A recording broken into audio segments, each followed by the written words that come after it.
Le thème de ce soir est la parabole de l'enfant prodigue, un portrait de la maturité spirituelle. Amen.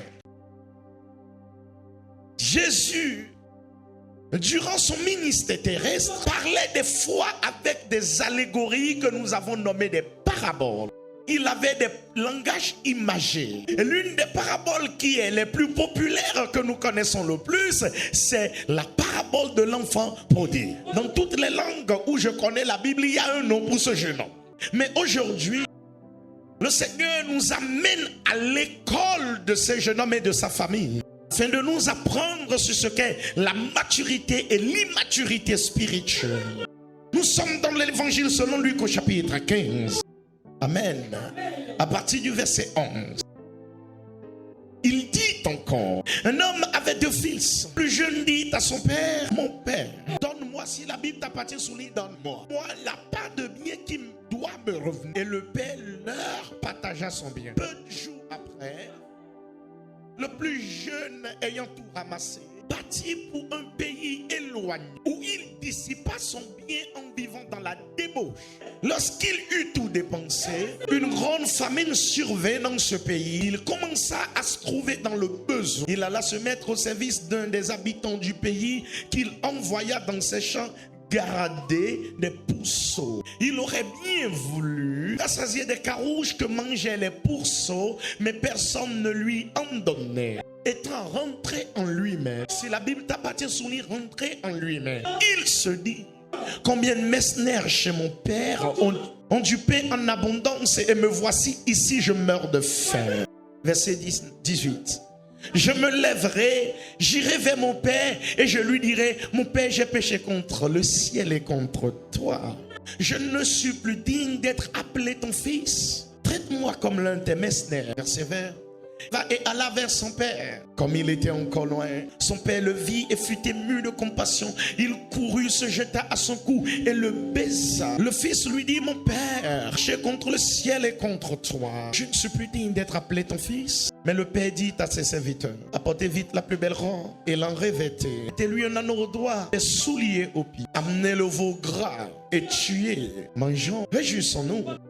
Car mon fils qui était mort, il est revenu à la vie. Il était perdu et il est retrouvé. Et ils commencèrent à se réjouir. Est-ce que quelqu'un est toujours dans la parole avec moi? Si tu es dans la parole avec moi, fais comme ça. Ok. Oh, le fils aîné était dans les champs lorsqu'il revint et approcha la maison. Il entendit la musique et les dons. Il appela un des serviteurs et lui demanda que c'était. Ce serviteur lui dit, ton frère est de retour. Et parce qu'il a été retrouvé en bonne santé, qui mourait de faim, parce qu'il a été retrouvé en bonne santé, il n'est pas mort là. Ton père a tué le veau gras. Et il se mit en colère. C'est normal. Il ne voulait pas entrer, son père sortit et le pria d'entrer. Et il dit, mon père, tu es toujours avec moi. J'ai toujours été ici et tu ne m'as jamais fait de ces choses. Et quand ton fils est revenu, celui qui a mangé ton bien avec des prostituées. Ce qu'on a lu juste là, on a parlé de prostituées quelque part. C'est pour lui que tu as tué le veau gras. Mon enfant lui dit, le père, tu es toujours avec moi et tout ce que j'ai est à toi. Mais il fallait bien s'égayer parce que ton frère qui était mort est revenu à la vie. Parce qu'il était perdu et qu'il est retrouvé. Dieu bénisse sa parole. Qui a écouté l'histoire? Donc, maintenant tu connais le jeune homme dont je parle. Justine, tu le connais maintenant? Maman Ezosé, tu le connais? Derrière là-bas, tu le connais? Bouraïma, tu le connais? On peut y aller maintenant? Amen. Dieu ne dit rien pour rien. Et aujourd'hui, aussi vrai que nous utilisons l'histoire de ce jeune homme pour parler du retour, pour parler du pardon, pour parler de la repentance et du salut, nous voulons regarder son histoire pour parler de la maturité spirituelle. Et je veux le faire sur 10 points. Amen. Première chose, la Bible dit qu'un homme avait 2 fils. Il n'a pas dit 2 enfants.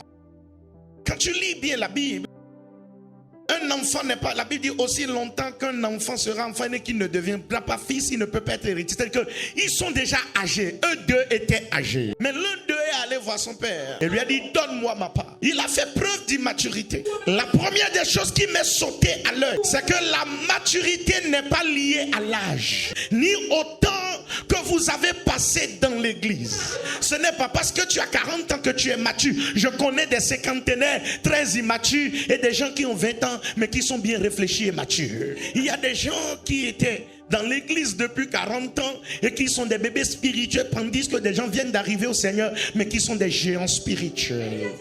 La maturité dépend donc de la prédisposition que nous avons à nous laisser transformer par la parole de Dieu et la nature de Dieu que nous manifestons. Cela passe par la responsabilité, décision que nous prenons, choix que nous faisons, notre attitude à l'égard du Seigneur. Ce sont des choses qui tendent à manifester Dieu et non à nous manifester. Alors je ne voudrais pas que nous le prenions mal. Ce n'est pas le nombre d'années que tu as été baptisé qui est la chose. Tu peux connaître même le Père au pied avant qu'il ne meure. Tu peux connaître les patriarches qui ont amené l'église au Bénin. Tu peux dormir dans l'église depuis 40 ans. Mais si tu ne choisis pas d'avoir une relation sincère avec Dieu, tu continueras d'être dans l'immaturité spirituelle. Parce que la maturité n'a pas à voir à faire avec la religion, ni avec l'ancienneté, mais avec la relation avec Dieu et la soumission à Dieu pour manifester sa nature. Alors l'un des deux jeunes, pourquoi je dis ça, vous allez voir que au cours de l'histoire, que ce soit le plus grand comme le plus petit, à un moment donné, ils ont manifesté de l'immaturité. Deuxième chose dont j'aimerais que nous parlions ce soir, l'immaturité approche Dieu avec la mentalité de donne-moi, tandis que la maturité dit fais de moi. Toutes les prières de l'immaturité, toutes les actions de l'immaturité sont dans du donne-moi, donne-moi. Mais la maturité dit au Seigneur, fais de moi ce que tu veux. À quoi puis-je te servir? Ce jeune homme, quand il était immature, il est allé vers son père et il a dit à son père, donne-moi ma part d'héritage. Mais quand la maturité a frappé à sa porte, il dit, j'irai vers mon père et je lui dirai, fais de moi un de tes serviteurs. Fais quelque chose pour toi. Quelqu'un qui sert à tes objectifs. Un chrétien immature continuera à parler à Dieu de ses besoins, de certaines choses. Tandis que le chrétien mature dira au Père, me voici Seigneur. Fais de moi ce que tu veux. Es-tu mature ou immature? Quelle approche est-ce que tu veux de Dieu désormais? Dieu aussi a des plans. Il a investi son Fils pour que nous soyons un peuple qui agit en son nom. À qui as-tu laissé ta part dans la tâche de l'éternité qui nous attend? Ta part dans le champ qui nous est ouvert? À qui as-tu laissé ta part de récolte? Et tu es là demandant du pain pour rester debout dans le champ, tandis que la moisson est en train de pourrir.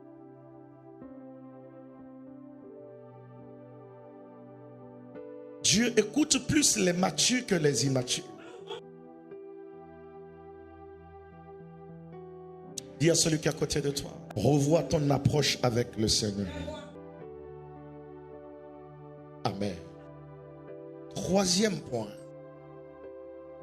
La Bible dit que ce jeune homme, peu de jours après avoir pris sa part, je suis dans Luc 15, 13, il a ramassé tout ce qui lui appartient, il a vendu et il s'en est allé. Ça, c'est un signe de l'immaturité. L'immaturité prend son don et s'éloigne de la source du don. L'immaturité prend son exaucement et s'éloigne du Dieu qui exauce les prières. Alors que la maturité, il prend sa part, remet au service de la source. L'un est parti loin avec ce que Dieu lui a donné, tandis que l'autre est resté auprès du Père. Et ce qui lui appartient est désormais pour le Père. Et le Père pouvait désormais dire, tout ce qui est à moi est à toi, et tout ce qui est à toi m'appartient désormais. Et c'est là le souci que nous avons aujourd'hui dans notre marche avec le Seigneur. Tout exaucement que Dieu nous donne a parfois tendance à nous éloigner de Dieu. Nous voulons maintenant utiliser les ressources que Dieu nous donne pour assouvir nos désirs et nos penchants personnels, nous éloignant de celui qui donne le don. Est-ce que quelqu'un me suit ce soir? C'est un signe de l'immaturité. S'il prie jusqu'à Dieu lui donne le mariage, le dimanche matin c'est le temps pour que mon mari et moi on se roucoule parce qu'il est allé au boulot toute la semaine. Amen. Tandis que le second fils qui était mature, il a laissé ses ressources entre les mains de Dieu. Anne a dit au père, si tu me donnes un fils, je le remettrai encore. Ce pourquoi tu pries, est-ce que c'est pour toi? Ou bien Dieu peut-il dire qu'il est Seigneur sur ce que tu as? Si tu as 10 000, est-ce que Dieu peut dire qu'il a 10 000?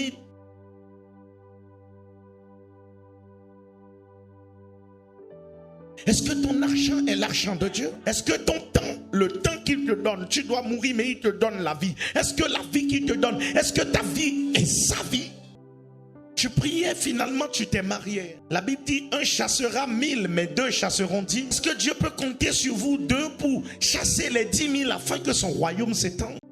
Cette guérison que tu demandes, ce corps quand il sera guéri, servira-t-il à la gloire de l'Éternel ou à continuer à passer de bruit en bruit, de boîte en boîte, de garçon en garçon, de femme en femme? La maturité donne tout à Dieu. Ce que j'ai est à toi, mon temps, ma vie, mon souffle, mes enfants, mon argent. Rien n'appartient à Samuel d'alors, mais tout appartient au Père. Il peut en disposer quand il veut, comme il veut, et nous le suivons. Yes! Celui qui entre dans cette dimension, il devient un intendant de Dieu. Dieu le gifle de toutes les bénédictions possibles. Est-ce que je peux continuer?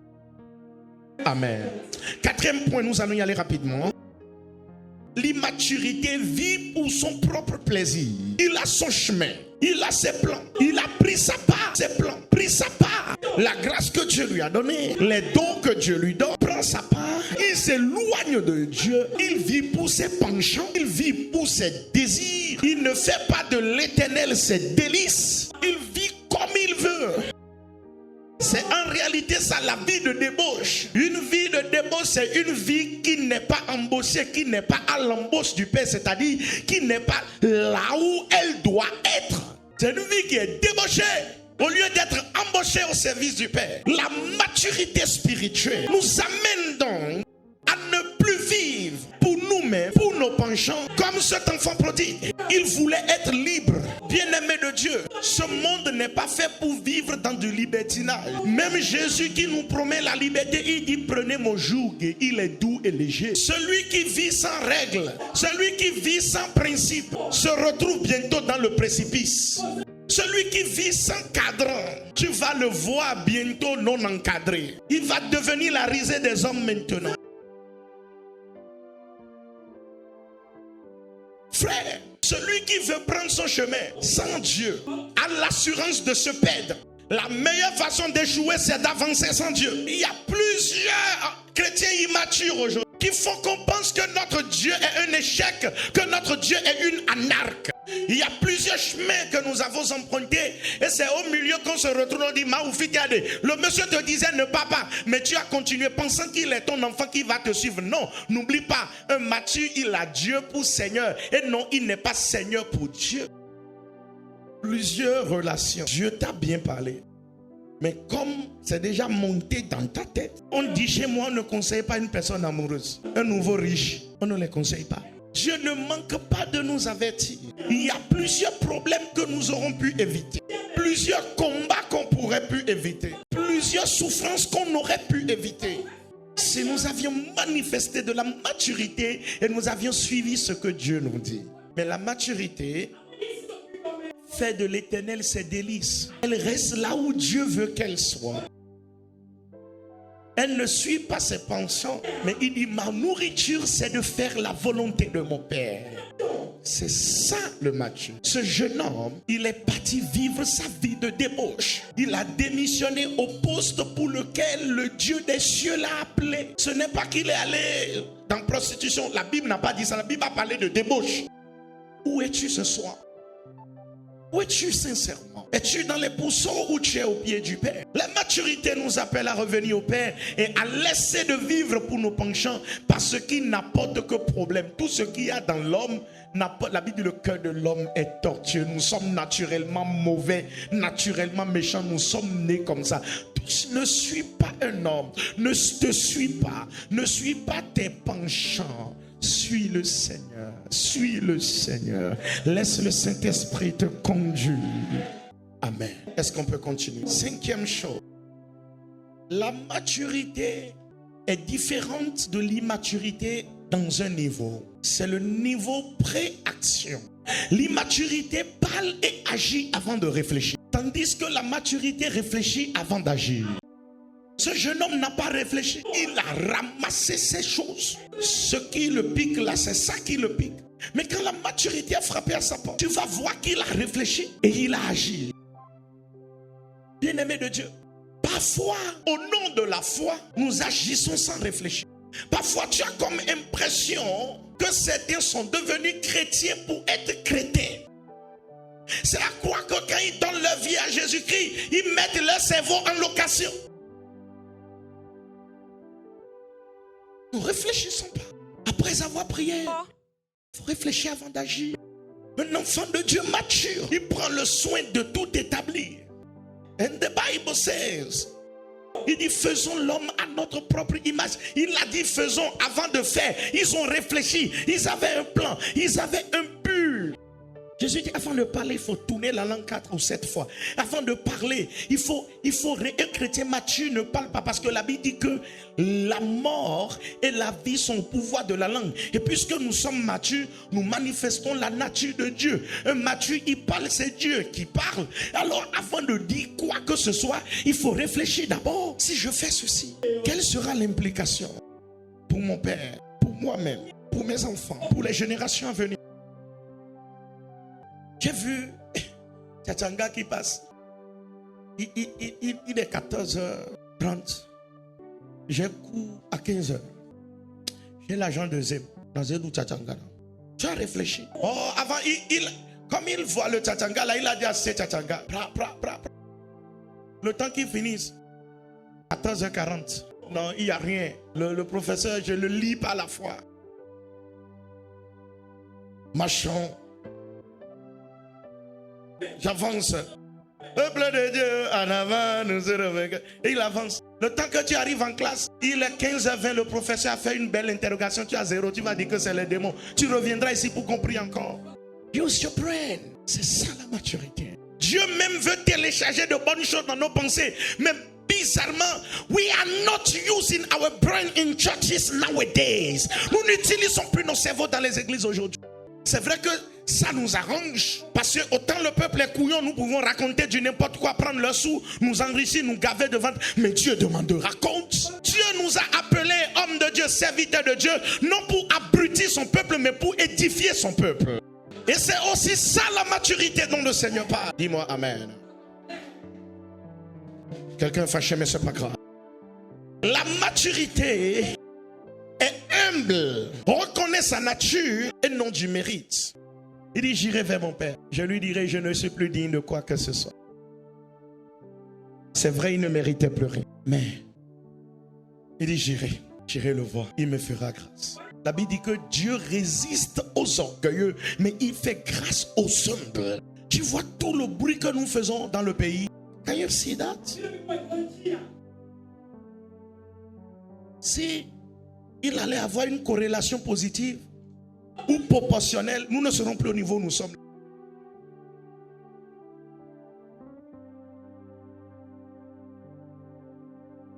Littéralement, Dieu résiste à plusieurs prières. On menace celui qui est notre Seigneur. Hey. La maturité approche Dieu avec une humilité. Et il ne s'auto-justifie pas. Je ne mérite rien. Tous nous avons péché, sommes privés de la gloire de Dieu. Nous approchons Dieu avec humilité et grâce. Et là, Dieu ne nous résiste pas, mais il nous fait grâce. Tandis que l'immaturité se justifie. Il se justifie. Il voit les erreurs des autres. Et c'est ce que le frère aîné a fait. Mais comment ça? Frère ne mérite pas ce que tu lui fais là. Il a pris ton argent. Il est allé bouffer ça avec les prostituées. Moi, j'étais ici depuis. Et c'est à lui que tu fais ça. Ça, c'est l'immaturité. Il se justifie. Quand c'est lui le saint, c'est lui qui mérite qu'on lui fasse ça. Et l'autre est un pécheur. Il a oublié que l'autre a une approche d'humilité. À partir de ce jour, frère, si tu te retrouves à l'hôpital, c'est que tu es malade. L'autre peut avoir mal à la tête et toi mal aux pieds. Et le problème, c'est que tous nous sommes malades. Et nous prions d'être tous guéris. Rentrons dans la maturité. Sinon, l'hôpital peut se moquer de la charité et ça, c'est de l'immaturité. Dis-moi bon amen. La maturité spirituelle, bien-aimé, paye le prix pour réjouir le cœur de Dieu.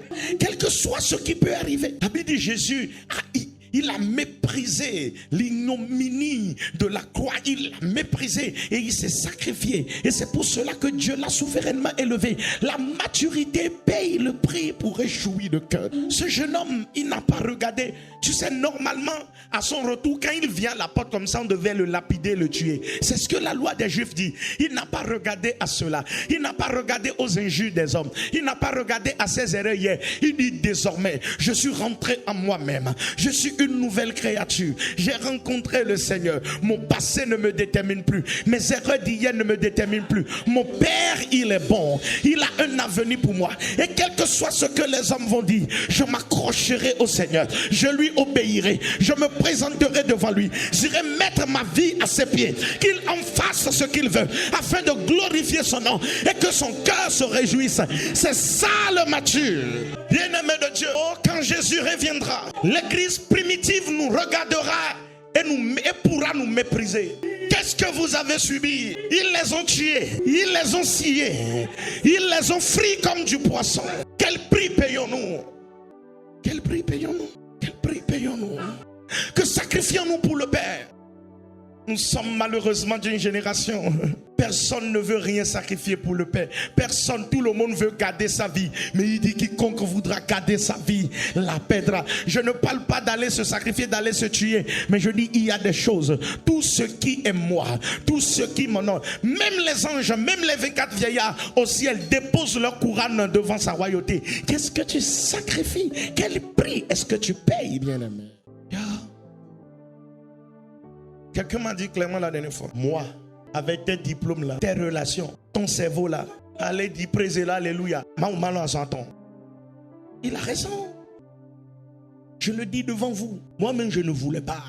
Il m'a tiré. Mais quand j'ai dit oui, je vois sa main.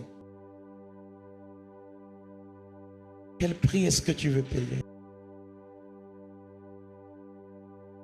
Tu sais, pour arriver à la maturité, excuse-moi, tu sais, même un enfant qui grandit, il paye des prix. Le sèvre, c'est dur de sevrer un enfant. Mais c'est un prix qu'il paye afin de pouvoir devenir indépendant. Quel prix est-ce que toi tu payes pour le Seigneur? Je lui dis, si quelqu'un veut me suivre là, qu'il se charge de sa croix.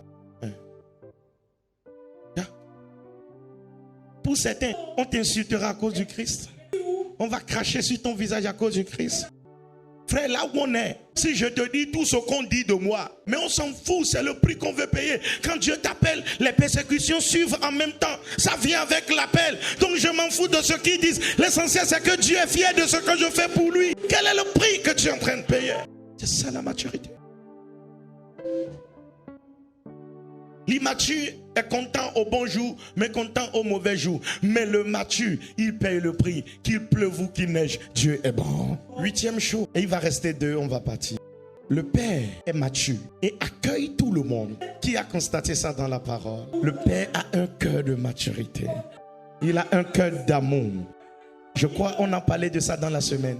Mais le fruit de l'esprit, c'est l'amour, c'est la bénignité, c'est le pardon, c'est tout ça. Le Père est mature. Il écoute tout le monde. Peut-être tu m'as suivi jusqu'ici et tu te dis, franchement, j'ai encore une bonne dose d'immaturité spirituelle. C'est ça qui est normal. C'est pour ça que Dieu nous envoie cette parole. Pour toi et moi. afin que nous puissions grandir.